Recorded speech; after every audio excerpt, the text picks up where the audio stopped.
Bapak Ibu yang dikasihi oleh Tuhan, selamat berjumpa dalam acara Morning Call Departemen Pelkes GPIB. Bersama dengan saya, Pendeta Stephen Belor, Pendeta Jemaat yang ditugaskan secara khusus di Pos Pelkes Air Hidup Sungai Sikotuk dan Pos Pelkes Samaria Desa Pelambayan. Kita akan merenungkan firman Tuhan dari kitab Yosua pasal 24 ayatnya yang pertama hingga ayatnya yang ke-13. Untuk itu mari kita bersatu di dalam doa. Kita berdoa. Ya Tuhan, kami mengucap syukur untuk nafas kehidupan dan kesehatan yang Tuhan masih anugerahkan kepada kami. Saat ini ya Bapa, kami mau membaca dan merenungkan firman-Mu sebelum kami melakukan aktivitas kami. Kami mohon kuasailah kami dengan Roh-Mu yang kudus dan tuntunlah kami supaya firman yang akan kami baca dan renungkan dapat kami pahami dan kami berlakukan dalam menjalani kehidupan yang Tuhan anugerahkan. Berbicaralah kepada kami ya Tuhan, kami umat-Mu sedia untuk mendengar. Di dalam nama Tuhan Yesus Kristus, firman yang hidup, kami berdoa. Amin. Yosua pasal 24 ayatnya yang pertama hingga ayatnya yang ke-13. Firman Tuhan menyatakan, kemudian Yosua mengumpulkan semua suku orang Israel di Sikem. Dipanggilnya para tua-tua orang Israel, para kepalanya, para hakimnya, dan para pengatur pasukannya. Lalu mereka berdiri di hadapan Allah. Berkatalah Yosua kepada seluruh bangsa itu, beginilah firman Tuhan Allah Israel. Dahulu kala di seberang sungai Efrat, disitulah diam nenek moyangmu, yakni Terah, ayah Abraham, dan ayah Nahor. Dan mereka beribadah kepada Allah lain. Tetapi aku memanggil Abraham bapamu itu dari seberang sungai Efrat dan menyuruh dia menjelajahi seluruh tanah Kanaan. Aku membuat banyak keturunannya dan memberikan Ishak kepadanya. Kepada Ishak kuberikan Yakub dan Esau, kepada Esau kuberikan pegunungan Seir menjadi miliknya, sedang Yakub serta anak-anaknya pergi ke Mesir. Lalu aku mengutus Musa serta Harun dan menulahi Mesir, seperti yang kulakukan di tengah-tengah mereka. Kemudian aku membawa kamu keluar. Setelah aku membawa nenek moyangmu keluar dari Mesir dan kamu sampai ke laut, lalu orang Mesir mengejar nenek moyangmu dengan kereta dan orang berkuda ke laut Teberau. Sebab itu berteriak-teriaklah mereka kepada Tuhan, maka diadakannya gelap antara kamu dan orang Mesir itu, dan didatangkannya air laut atas mereka, sehingga mereka diliputi. Dan matamu sendiri telah melihat apa yang kulakukan terhadap Mesir. Sesudah itu lama kamu diam di padang gurun. Aku membawa kamu ke negeri orang Amori dan diam di seberang sungai Yordan. Dan ketika mereka berperang melawan kamu, mereka kuserahkan ke dalam tanganmu sehingga kamu menduduki negerinya, sedang mereka kupunahkan dari depan kamu. Ketika itu Barak bin Sipor, Raja Moab, bangkit berperang melawan orang Israel. Disuruhnya memanggil Bileam bin Beor untuk mengutuki kamu. Tetapi aku tidak mau mendengarkan Bileam, sehingga ia pun memberkati kamu. Demikianlah aku melepaskan kamu dari tangannya. Setelah kamu menyeberangi sungai Yordan dan sampai ke Yeriko, berperanglah melawan kamu warga-warga kota Yeriko, orang Amori, orang Feris, orang Kanaan, orang Het, orang Girgasi, orang Hewi, dan orang Yebus. Tetapi mereka kuserahkan ke dalam tanganmu. Kemudian aku melepaskan tabuhan mendahului kamu, dan binatang-binatang ini menghalau mereka dari depanmu, seperti kedua raja orang Amori itu. Sesungguhnya bukan oleh pedangmu dan bukan pula oleh panahmu. Demikianlah kuberikan kepadamu negeri yang kamu peroleh tanpa bersusah-susah, dan kota-kota yang tidak kamu dirikan, tetapi kamulah yang diam di dalamnya. Juga kebun-kebun anggur dan kebun-kebun zaitun yang tidak kamu tanami, kamulah yang makan hasilnya. Demikian pembacaan firman Tuhan. Terpujilah Kristus. Haleluya. Bapak Ibu yang dikasihi oleh Tuhan Yesus Kristus, ada sebuah ungkapan berbahasa Inggris yang menyatakan don't judge a book by its cover, yang kalau diindonesiakan artinya kurang lebih jangan menilai sebuah buku hanya dengan melihat judul atau covernya. Nah, menurut saya ungkapan ini perlu kita pakai dalam melihat judul perenungan kita di pagi hari ini, yaitu tanpa bersusah-susah. Sebab jika kita hanya melihat judul dan ayat 13 dari pembacaan Alkitab kita tanpa melihat konteksnya, maka dapat menimbulkan kesalahpahaman atau kekeliruan.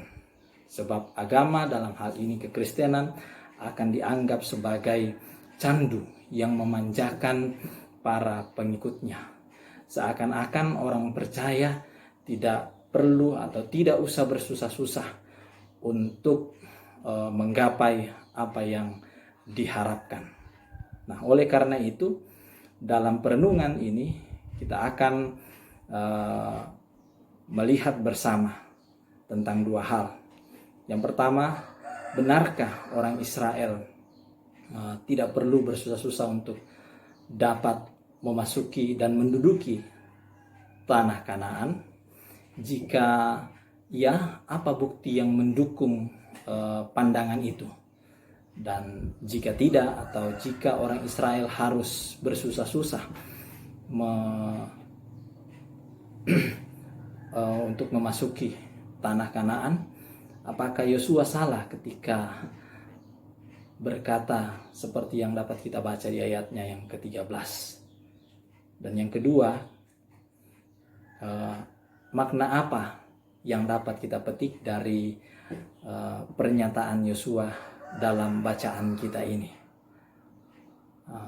Untuk menjawab pertanyaan pertama tadi, dengan tegas saya mau menyatakan bahwa tidak benar jika ada anggapan bahwa orang Israel tidak perlu bersusah-susah untuk memasuki tanah Kanaan. Sebab menurut kesaksian Alkitab, baik dari kitab Keluaran maupun keseluruhan kitab Taurat dan kitab sejarah lainnya, di sana kita dapat melihat bahwa umat Israel juga melewati suatu proses yang panjang untuk bisa tiba di tanah Kanaan, dan proses itu tentunya penuh dengan perjuangan. Bahkan kalau kita melihat pembacaan Alkitab kita ini, di ayatnya yang kedua hingga ayatnya yang ke-11 sebenarnya sudah tersirat tentang perjuangan orang Israel itu. Bahkan jauh sebelum mereka, yaitu pada zaman nenek moyang mereka, leluhur mereka Abraham, Ishak dan Yakub pun harus bersusah payah untuk dapat menggapai janji Tuhan. Abraham harus meninggalkan kaum keluarganya dan pergi ke negeri yang tidak diketahuinya sebelumnya. Artinya dia harus keluar dari zona nyamannya. Bahkan juga Ishak dan juga Yakub, mereka juga harus melewati proses yang juga tidak mengenakan. Tentunya kalau kita mau tahu apa itu, bisa dibaca di kitab Kejadian mulai dari pasalnya yang ke-12 hingga pasalnya yang ke-36.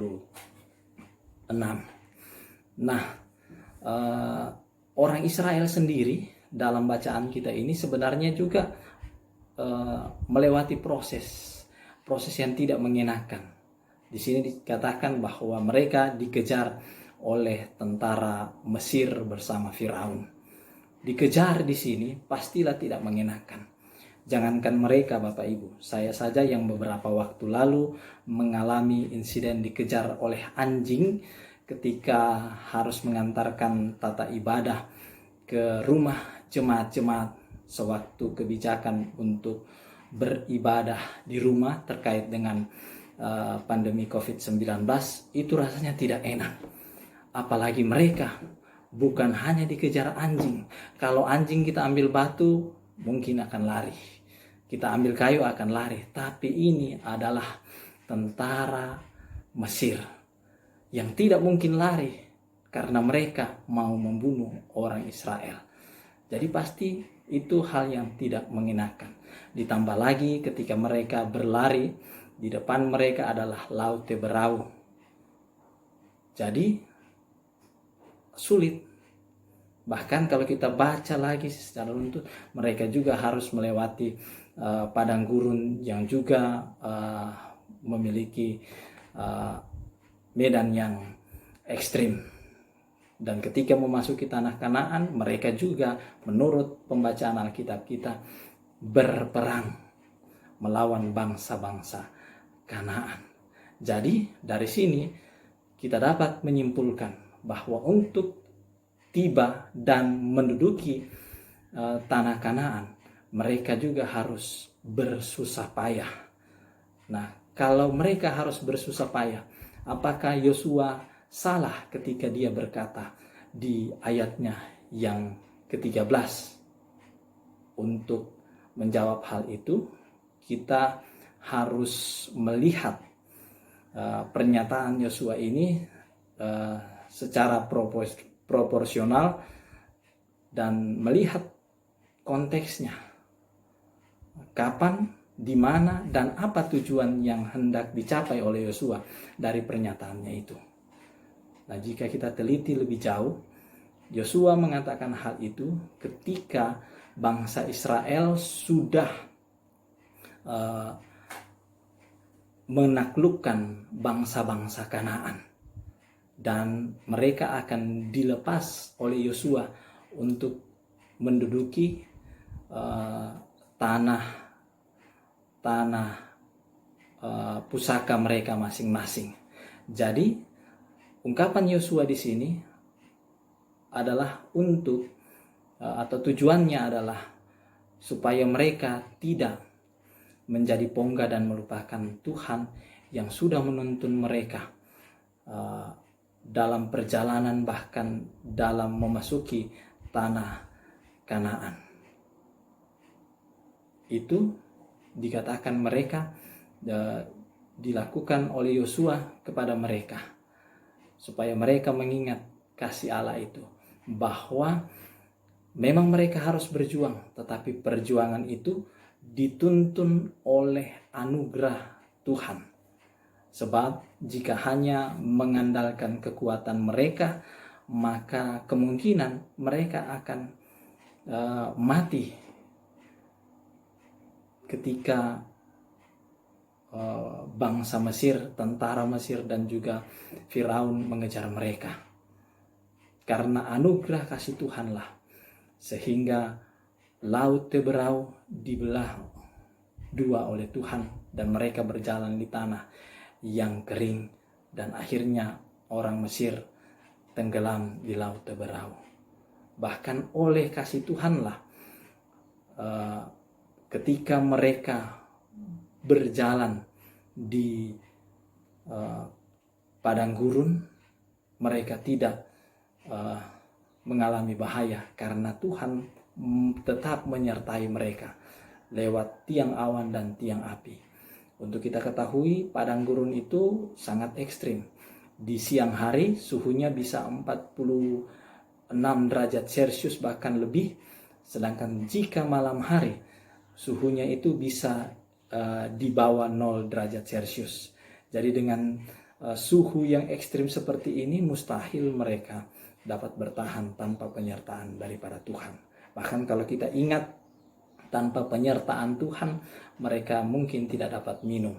Ingatlah peristiwa Mara dan Meribah yang bisa kita baca di kitab Keluaran nantinya.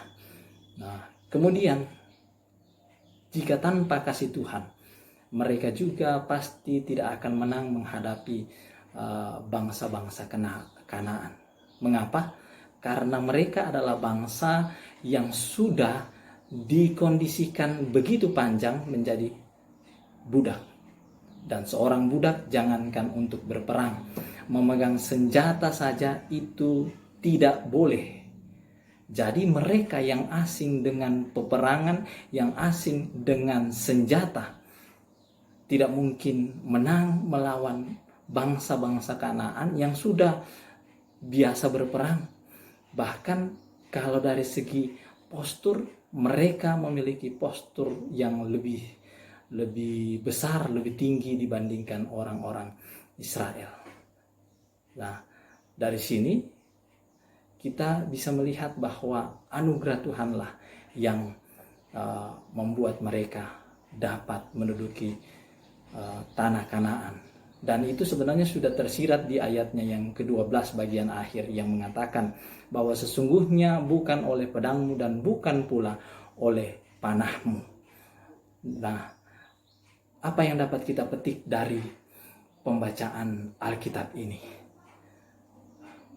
Dari pembacaan Alkitab ini kita dapat belajar seperti orang Israel yang harus berjuang untuk dapat tiba dan menduduki tanah Kanaan, kita pun juga harus tetap berjuang, terlebih di masa-masa sulit seperti ini. Jangan kita menyerah, tetapi kita harus tetap teguh berjuang, memperjuangkan kesuksesan kita, memperjuangkan kehidupan rumah tangga keluarga kita.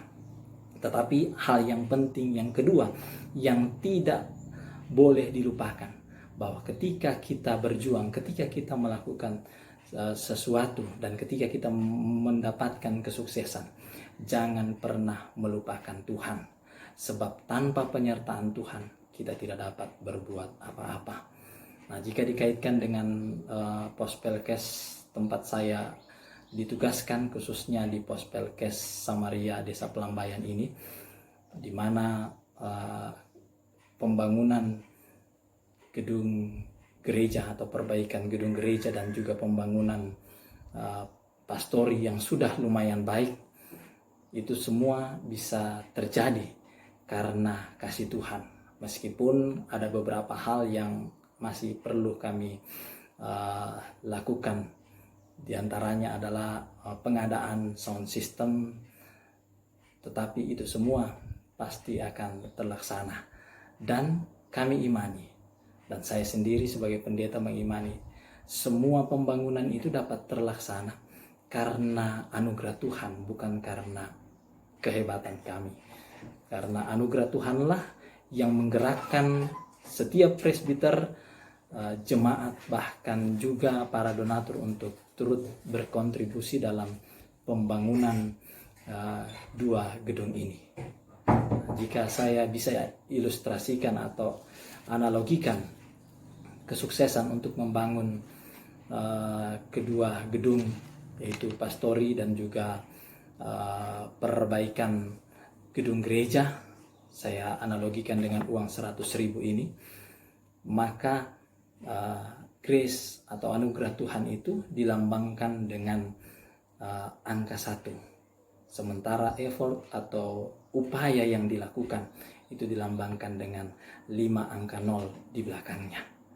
Ini mau mengatakan bahwa seringkali dalam sebuah kesuksesan uang 100.000 ini, orang sering melupakan bahwa itu adalah anugerah Tuhan karena lebih banyak melihat dari segi upaya yang sudah dilakukan.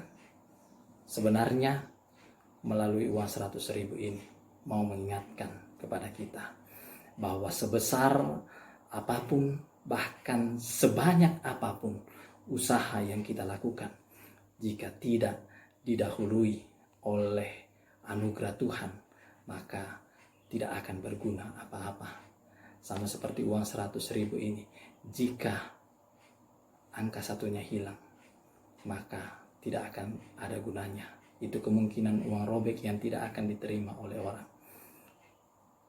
Bapak Ibu yang dikasihi oleh Tuhan, melalui firman Tuhan ini, kita semua mau diingatkan bahwa jadilah orang-orang yang tangguh, terus berjuang untuk masa depan kita. tetapi juga tidak pernah melupakan Tuhan dalam setiap aktivitas kita. Sebab tanpa Tuhan kita tidak dapat berbuat apa-apa.